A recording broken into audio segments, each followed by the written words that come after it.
Ал енді мінекей сотымызды салтанатты түрде ашып берген үшін Лукич братанның иығына шапан жабылсын. Дуға жабылап қошемет. Әп бәрекелді. Шапалақ, шапалақ, шапалақ ағайы.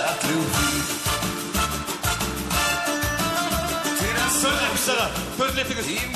Қой, сотымызды қадіргі қонағы болыңыздаға. Төрлетіңіз. Әнімін деген жат, сотымыз кәдімдей басталып кетті қоя. Ендеше, айтайын, шындықты ағыла, түкірген талайдың бағына, марқайып отырған ризамыз, осындай прокурор ағаның барына деп.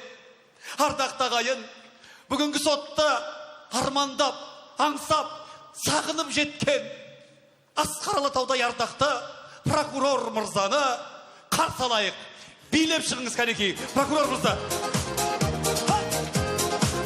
Билеп. Шапалақ, шапалақ ағайын. Бүкістер шапалақ өте қатты жақсы.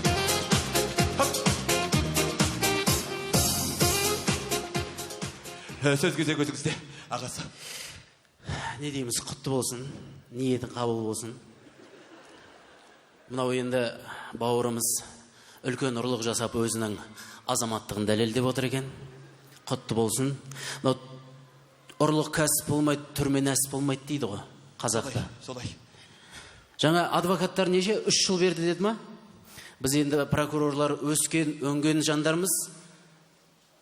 Ақылдаса келе 3 жылға 5 жыл қосып 8 жыл подряд етіп жіберді. Мінекей, не деген жомарт, не деген мәрт десеңіздерші біздің ағамыз. Бәрекелді. Ендеше мінекей жүрек жарты лебізіңіз жолдап жатсыз. Сіздің де басыңыздан ендеше бақ кетпесін, астыңыздан тақ кетпесін. Егер сотқа келген подаркыңыз бар болса, неше айны қалтаңызда қап кетпесін. Мінекей, подаркыңыз жолдап. Әрине, құр қол келген жоқпыз.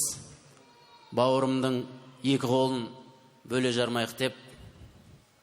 Алтын білезік, кісен.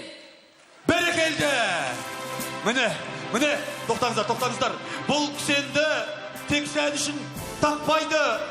Бұл кісен қылмыскердің абыройын мәңгілік сақтайды. Кигізіңіз ал ендеше.